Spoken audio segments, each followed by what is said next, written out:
21 ವರ್ಷ ಆಗೋಯ್ತು ಅಂದರೆ ನಂಬಕ್ಕೆ ಆಗ್ತಾ ಇಲ್ಲ. ಎಷ್ಟೊಂದು ದಿವಸ ಆಗೋದಂಗೆ ಆಗಿದೆ. ಬಟ್ ನಿನ್ನೆ ಮೊನ್ನೆ ಅಷ್ಟೇ ಶೂಟ್ ಮಾಡ್ದಂಗಿದೆ. ಆಕಾಶ್ ನನಗೆ ಇನ್ನೊಂದಕ್ಕೆ ಏನಕ್ಕೆ ಮುಖ್ಯ ಅಂತಂದರೆ, ಆಕಾಶ್ನಲ್ಲಿ ಆ್ಯಕ್ಟ್ ಮಾಡಿದ್ದಕ್ಕೆ ನನಗೆ ಆ್ಯಕ್ಚುಲಾಗಿ ತೆಲುಗಿನ ಹ್ಯಾಪಿ ಸಿಕ್ತು. ಹಾಗೇನು ಇವಾಗಲೂ ಅಷ್ಟೇ ವಜ್ರೇಶ್ವರಿ ಸಿನಿಮಾ ಮಾಡ್ತಾರೆ ಅಂತಂದರೆ, ವಜ್ರೇಶ್ವರಿ ಕ್ವಾಲಿಟಿಗೆ ಒಂದು ಸ್ಟ್ಯಾಂಡರ್ಡ್ ಸೆಟ್ ಮಾಡಿದಂಥ ಒಂದು ಸಂಸ್ಥೆ. ನಾವೆಲ್ಲ ಏನು ಮಾಡ್ತಾಯಿದ್ವಿ, ಅಣ್ಣವ್ರು ಬಂದರು ಅಂದರೆ ಹತ್ತಿರ ಹೋದರೆ ಅವರು ಕೂತಿರೋರು ನಿಂತಿದ್ದಾಗ ನಮಸ್ಕಾರ ಮಾಡ್ತಾ ಇದ್ವಿ, ಕೂತ್ಕೊಂಡಾಗ ಹೋಗಿ ನಮಸ್ಕಾರ ಮಾಡೋದು ಭಯ ಆಗೋದು, ಯಾಕಂದರೆ ಎದ್ದು ನಿಂತ್ಕೊಂಡವ್ರು. ನಿಜವಾಗ್ಲೂ ಆಶ್ಚರ್ಯ ಆಗೋದ್ರಿಂದ ಅಪ್ಪವ್ರು ಇವತ್ತು ನಮ್ಮ ಜೊತೆ ಇಲ್ಲ ಅನ್ನೋದೇ ನನಗೆ ನಂಬಕ್ಕಾಗಲ್ಲ. ಈಗಲೂ ಅದು ಜೀರ್ಣನೇ ಆಗಿಲ್ಲ ಅಂತ ಅನ್ಸುತ್ತೆ. ಇವಾಗಲೂ ಎಲ್ರಿಗೂ ಸುಮಾರು ಜನಕ್ಕೆ ಅದಾಗಿದೆ ಅಂತ ಅನ್ಸುತ್ತೆ. ಕೊನೆಗೆ ಬಂದು ಬೈದುಬಿಟ್ರು, ಎಲ್ಲರಿಂದ ಕರ್ಕೊಂಬರ್ತಾರೆ ಎಂಥವನ್ನೆಲ್ಲ ಅಂತ ಅಂದ್ಬಿಟ್ರು. ನನಗೆ ಡಗ್ಗಂದೋಯ್ತು. ಹೊಸಬ ಬೇರೆ ಅಲ್ಲ. ನಮಸ್ಕಾರ, ನಾನು ಕಿಶೋರ್. 21 ವರ್ಷ ಆಗೋಯ್ತು ಅಂದರೆ ನಂಬಕ್ಕೆ ಆಗ್ತಾ ಇಲ್ಲ. ಎಷ್ಟೊಂದು ದಿವಸ ಆಗೋದಂಗೆ ಆಗಿದೆ.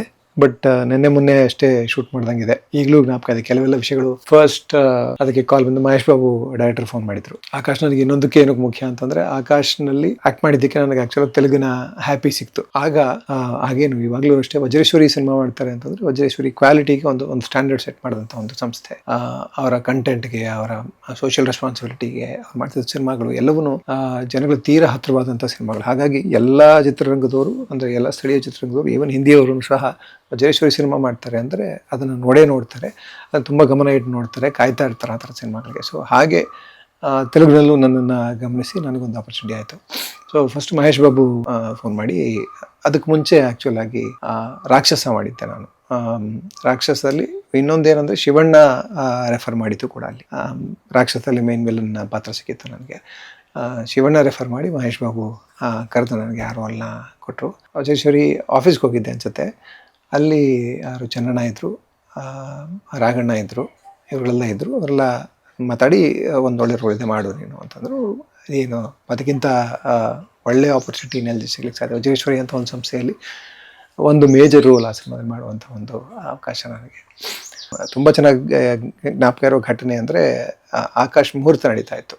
ಆಕಾಶ್ ಮುಹೂರ್ತ ನಾನಿನ್ನೂ ಹೊಸಬ ಅಲ್ಲ. ಆಗ ಒಂದು ಮನೆಯಲ್ಲಿ, ಎಲ್ಲಿ ಅದು ಮಹಾಲಕ್ಷ್ಮಿ ಲೇಔಟ್ನಲ್ಲಿ ಒಂದು ಮನೆಯಲ್ಲಿ ಫಸ್ಟ್ ಪೂಜೆ ನಡೀತು. ಮುಹೂರ್ತ ಅಂತ ಪೂಜೆ ಏನೋ ಆಯಿತು ಅನ್ಸುತ್ತೆ.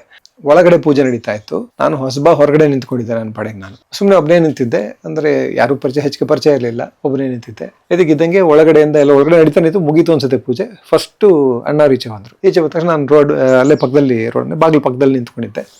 ನಾನು ನೋಡಿದ್ರು, ಸ್ಮೈಲ್ ಮಾಡಿದ್ರು, ನಾನು ಸ್ಮೈಲ್ ಮಾಡಿದೆ, ನಮಸ್ಕಾರ ಸರ್ ಅಂತಂದೆ. ಅವರು ಹಾಗೆ ಎಲ್ಲ ಸುತ್ತಲ ನೋಡಿ, ಈ ಮರ ಗಿಡ ಎಲ್ಲ ಎಷ್ಟು ಚೆನ್ನಾಗಿದೆ ಅಲ್ವಾ ಅಂತಂದರು.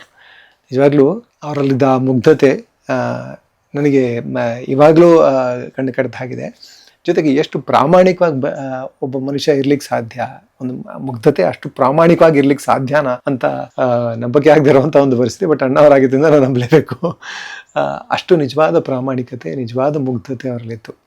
ಅದು ನಿಜವಾಗ್ಲೂ ಸಖತ್ ಮೆಮೊರೇಬಲ್ ಘಟನೆ. ಯಾಕಂದರೆ ಫಸ್ಟ್ ಟೈಮ್ ಅನ್ಸುತ್ತೆ ನಾನು ಅಣ್ಣವ್ರನ್ನ ಮಾತಾಡಿಸಿದ್ದು. ಫಸ್ಟ್ ಟೈಮ್ ನನ್ನ ಲೈಫಲ್ಲಿ ಮಾತಾಡಿಸಿದ್ದು. ಅದಾದ ನಂತರ 2-3 ಒಕೇಶನ್ಲಿ ಅವ್ರು ಯೂಶುವಲ್ ಆಗಿ ಶೂಟಿಂಗ್ ಬರೋರು.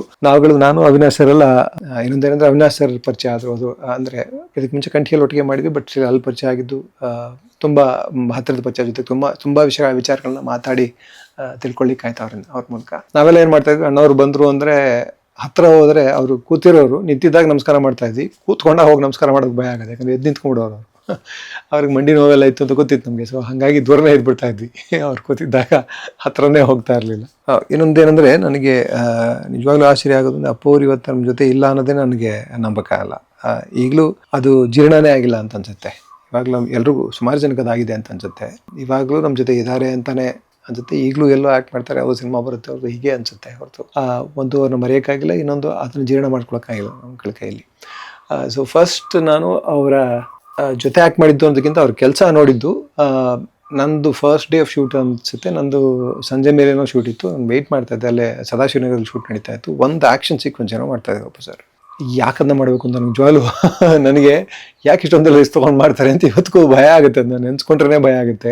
ಒಂದು ಶಾರ್ಟ್ ಅದರಲ್ಲಿ ಏನಂದರೆ, ಕಾರು ಬಂದು ನಿಂತ್ಕೋಬೇಕು. ಬಂದು ನಿಂತ್ಕೊಳ್ಳೋದಕ್ಕೆ ಮುಂಚೆ ಇವರು ಟೇಕ್ ಆಫ್ ಆಗಿ ನೆಲದಿಂದ ಎಗರಿ ಆ ಗ್ಲಾಸ್ಗೆ ಒದ್ದು ಗ್ಲಾಸ್ನ ಹೊಡಿಬೇಕು. ಸೊ ಹೊಡೆಯೋ ಘಟ್ಟದಲ್ಲಿ ಮಾತ್ರ ಅದು ನಿಲ್ಲುತ್ತೆ. ಅಲ್ಲಿ ತನಕ ಮೂವ್ ಆಗ್ತಾ ಇರುತ್ತೆ ಕಾರು. ಸೊ ಇವರು ಮೇಲಕ್ಕೆ ಎಗರಿದಾಗ ಕಾರು ಇವ್ರ ಕೆಳಗಡೆ ಬರುತ್ತೆ, ಇವರು ಹಿಂಗೆ ಕಾಲು ಒದಿಯೋದು ಅಂತ ಪ್ಲ್ಯಾನ್. ನನಗೆ ಆ್ಯಕ್ಚುಲಿ ಇದು ಈ ಥರ ಶಾರ್ಟ್ ಮಾಡ್ತಾ ಇದ್ದಾರೆ ಅಂತ ಗೊತ್ತಿರಲಿಲ್ಲ.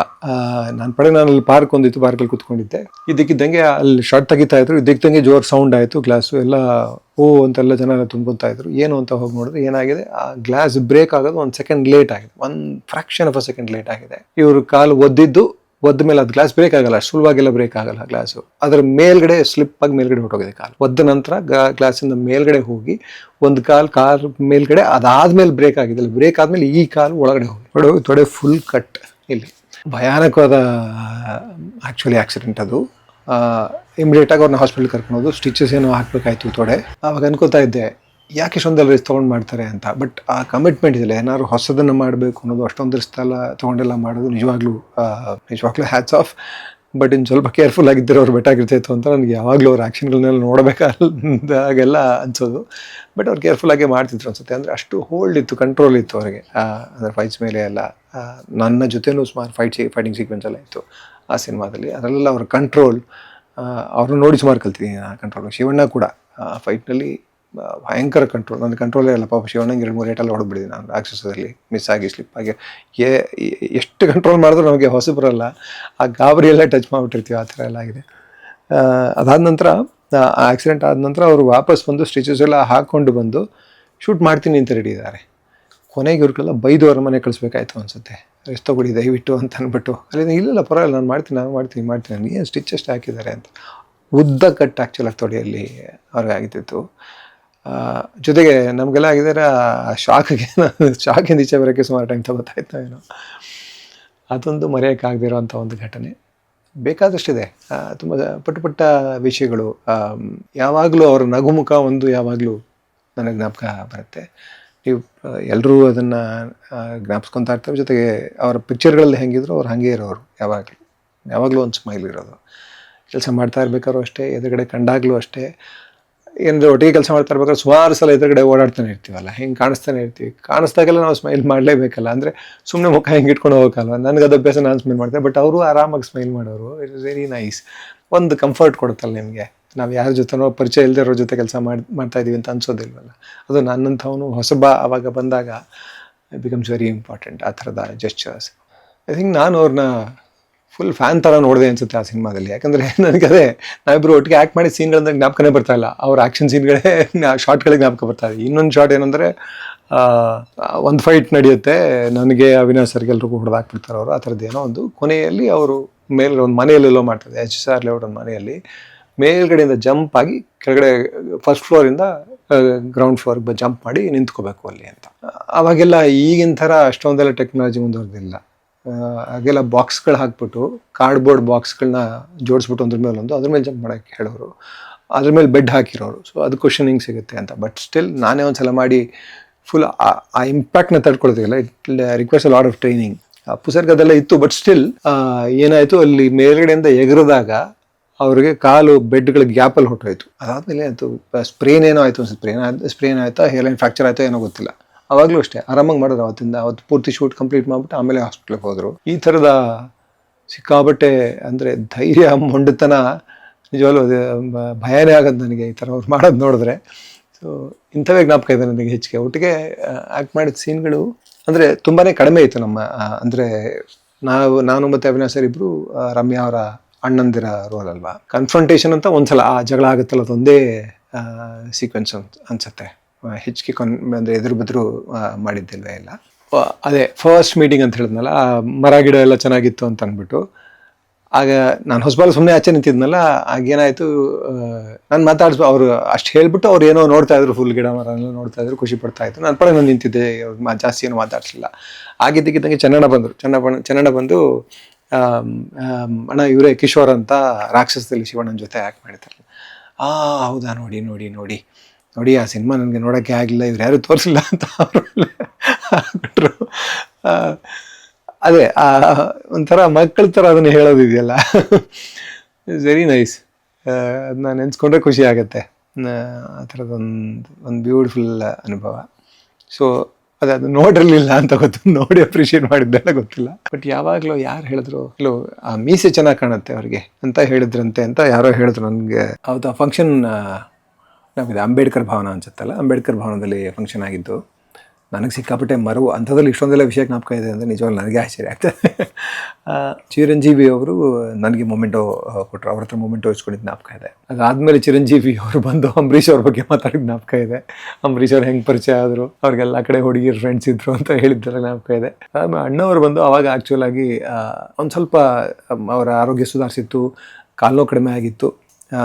ಅಲ್ಲೇ ಮೈಕ್ ಕೊಡ್ತೀವಿ ಅಂದರೆ ಅವ್ರು ಮೈಕ್ ಅಲ್ಲಿ ತೊಗೊಳ್ಳಿಲ್ಲ ಕೂತಿದ್ದ ಕಡೆ, ನಾನು ಹೋಗಿ ನಿಂತ್ಕೊಂಡು ಮಾತಾಡ್ತೀನಿ ಅಂತ ಪೋಡಿಯಮ್ ಹತ್ರ ಹೋಗಿ ಅಲ್ಲಿ ನಿಂತ್ಕೊಂಡು ಮಾತಾಡಿದ್ರು. ಚೆನ್ನಾಗಿತ್ತು.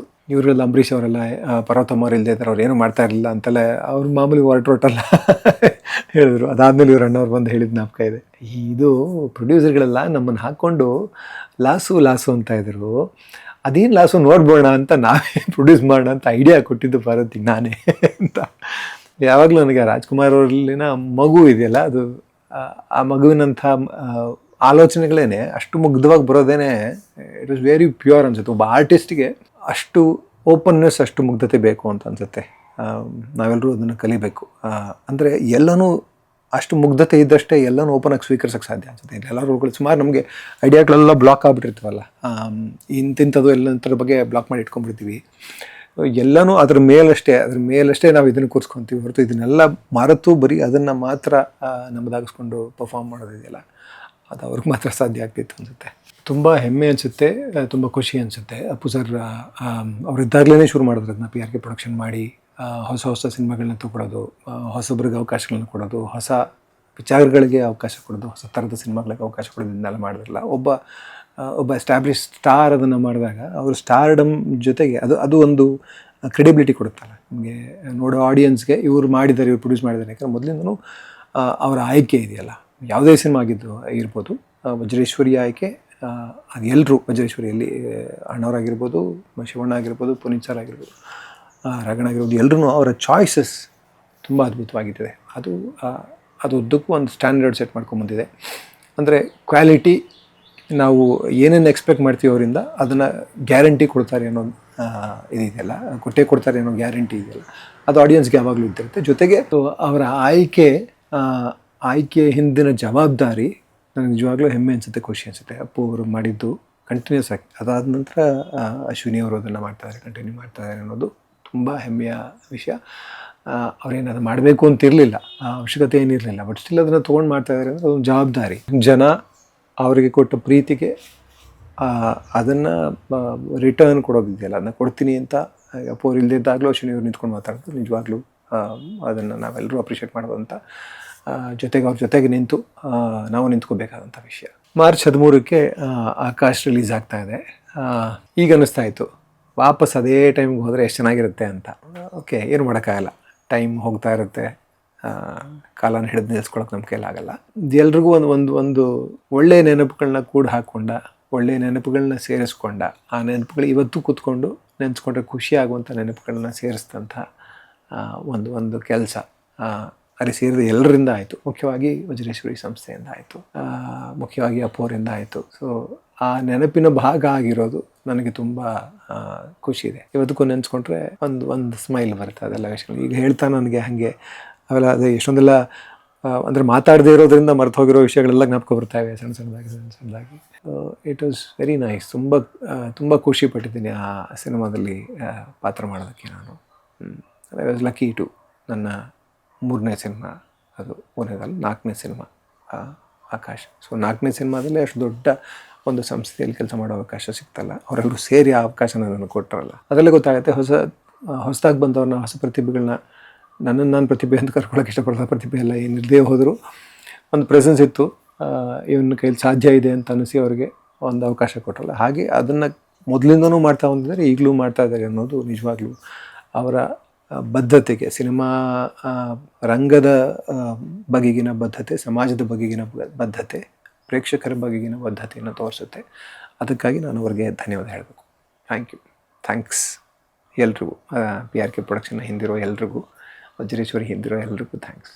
ಮಹೇಶ್ ಬಾಬು, ನಾನು ಆ ಸಿನಿಮಾದಲ್ಲಿ ತುಂಬ ಹೊಸಬ, ಆಗ 1-2-3 ಸಿನಿಮಾ ಅಷ್ಟೇ ಮಾಡಿದ್ದೆ. ಜೊತೆಗೆ ಅಷ್ಟು ದೊಡ್ಡ ಸ್ಟಾರ್ನ ಸಿನಿಮಾದಲ್ಲಿ ಮಾಡ್ತಾ ಇದ್ದೆ. ಎಲ್ಲ ದೊಡ್ಡ ಟೆಕ್ನಿಷಿಯನ್ಸು, ದೊಡ್ಡ ಆರ್ಟಿಸ್ಟ್ಗಳು. ಒಂದು ನರ್ವಸ್ನೆಸ್ ಕಂಟಿನ್ಯೂಸ್ ಆಗಿದೆ. ನಾನು ಇವತ್ತಿಗೂ ನರ್ವಸ್ ಆಗೇ ಶುರು ಮಾಡ್ತೀನಿ, ಬಟ್ ಸಿಕ್ಕಾಪಟ್ಟೆ ನರ್ವಸ್ನೆಸ್ ಇದ್ದೇ ಇರುತ್ತಲ್ಲ. ನನ್ನನ್ನು ತೀರಾ ಕಂಫರ್ಟಬಲ್ ಆಗೋ ಹಾಗೆ ಮಾಡಿದ್ದು ಮಹೇಶ್ ಬಾಬು ಅವರು. ಒಂದು ಸಲ ಏನಾಯಿತು, ಒಂದು ಫೈಟ್ ಸೀಕ್ವೆನ್ಸ್. ಅದರಲ್ಲಿ ಅಲ್ಲೇ ಸದಾಶಿವನಗರದಲ್ಲಿ ಶೂಟ್ ಮಾಡ್ತಾ ಇದ್ವಿ. ಕೊನೆಯಲ್ಲಿ ಫೈಟ್ ಎಂಡಲ್ಲಿ ಅಪ್ಪೋರ್ದೊಂದು ಫೈಟ್ ಆಗುತ್ತೆ. ಫೈಟ್ ಎಂಡಲ್ಲಿ ತಲೆಗೆ ಬಂದು ಒಂದು ಪೈಪಲ್ಲಿ ಅಪ್ಪೋರ್ಗೆ ನಾನು ಹೊಡಿಬೇಕು ಆ ಶಾಟ್. ಅದು ಟಚ್ ಆಗದೆ ಇರೋಂಗೆ ಹೊಡಿಯೋದು ನನ್ನ ಜವಾಬ್ದಾರಿ, ಯಾಕಂದ್ರೆ ಸಿನಿಮಾ ಆ್ಯಕ್ಟ್ ಮಾಡ್ತಾ ಇದ್ದೀವಿ ಅಂತ. ಫೈಟ್ ಮಾಸ್ಟರ್ ಏನು ಮಾಡಿದ್ರು, ಟಚ್ ಆಗಬೇಕು ಅಂತಂದರು. ನಾನು ಹೆಂಗೆ ರಿಸ್ಕ್ ಅಲ್ವಾ, ನಮಗೆ ಅಷ್ಟೊಂದೆಲ್ಲ ಕಂಟ್ರೋಲ್ ಇಲ್ಲ. ಟಚ್ ಮಾಡಿನೂ ಅಂದರೆ ಕ್ಯಾಮ್ರಾಗೆ ಟಚ್ ಆಗೋಂಗೆ ಕಾಣಿಸು, ಟಚ್ ಆಗದೆ ಇರೋದು ಹೆಂಗೆ. ನಾನು ಹೊಸಪ ಬೇರೆ, ನನಗೆ ಹೆಂಗೆ ಅಂತಾಗಲ ನನಗೆ ಅಷ್ಟು ಟೇಕ್ ಆಯಿತು. ನಾನು ಟಚ್ ಮಾಡೋಕ್ಕಂತೂ ನಾನು ರೆಡಿನೇ ಇರಲಿಲ್ಲ. ಹತ್ರ ಹೋಗ್ತಾಯಿದ್ದೆ, ತೊಗೊಂಬರ್ತಾಯಿದ್ದು. ಆ ಕ್ಯಾಮ್ರಾ ಆ್ಯಂಗಲ್ಲು ಹೆಂಗಿತ್ತು ಅಂದರೆ ನೀಟಾಗಿ ಕಾಣಿಸ್ತದೆ ಟಚ್ ಆಗದೆ ಇರುವಂಥದ್ದು. ಆ ಕ್ಯಾಮ್ರಾ ಆ್ಯಂಗಲು ಬದಲಿಸಿಲ್ಲ. ಕೊನೆಗೆ ಬಂದು ಬೈದುಬಿಟ್ರು, ಎಲ್ಲೆಲ್ಲಿಂದ ಕರ್ಕೊಂಬರ್ತಾರೆ ಅಂತಲ್ಲ ಅಂತ ಅಂದ್ಬಿಟ್ರು. ನನಗೆ ಡಗ್ಗಂದೋಯ್ತು. ಹೊಸಪ ಬೇರೆ ಅಲ್ಲ, ಕಾನ್ಫಿಡೆನ್ಸೇ ಹೊರಟೋಗ್ಬಿಡುತ್ತೆ. ಆಗ ಮಹೇಶ್ ಬಾಬು ಅಂತ ಆ ಶಾರ್ಟೆಲ್ಲ ಮುಗಿದ ಮೇಲೆ, ಕಿಶೋರ್ ಯೋಚನೆ ಮಾಡಬೇಡ, ಸೀನಿಯರ್ಸ್ ಎಲ್ಲ ಹಾಗೆ ಇರ್ತಾರೆ ಸ್ವಲ್ಪ, ಅದು ಈ ಥರದ ಫೈಟ್ಸ್ ಗೀಟ್ಸು ಅಂತರಲ್ಲಿ ಎಲ್ರಿಗೂ ಅದು ಸಮಸ್ಯೆ ಇರುತ್ತೆ. ನೀನು ಆರಾಮಾಗಿರು, ಅದು ಒಂದು ಸೀಕ್ವೆನ್ಸ್ ಅಷ್ಟೇ, ಅದು ನೆಕ್ಸ್ಟ್ ಬೇರೆ ಸೀನ್ಗಳು ಬರುತ್ತೆ, ಅದ್ರಲ್ಲಿ ನಿಂಗೆ ಇಂಟ್ರೆಸ್ಟಿಂಗ್ ಆಗಿರುತ್ತೆ. ನೀನು ಆರಾಮಾಗಿರು, ನಾವೆಲ್ಲ ನಿನ್ನ ಜೊತೆಗಿದ್ದೀವಿ ಅಂತ ಧೈರ್ಯ.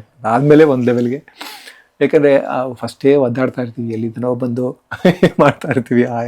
ಆ ಏಲಿಯನ್ನೆಸ್ ಕಂಟಿನ್ಯೂಸ್ ಆಗಿದ್ದಿರುತ್ತೆ, ಎಲ್ಲಿಂದನೋ ಬಂದುಬಿಟ್ಟಿದ್ದೀವಿ, ಎಲ್ಲಿ ಬಂದುಬಿಟ್ಟಿದ್ದೀವಪ್ಪ ಅಂತ. ಇದರ ಮಧ್ಯದಲ್ಲಿ ಯಾರೋ ಬಂದು ಬೈದುಬಿಟ್ರೆ ಫುಲ್ಲು ಕಾನ್ಫಿಡೆನ್ಸ್ ಹೊರಟೋಗ್ಬಿಡುತ್ತೆ.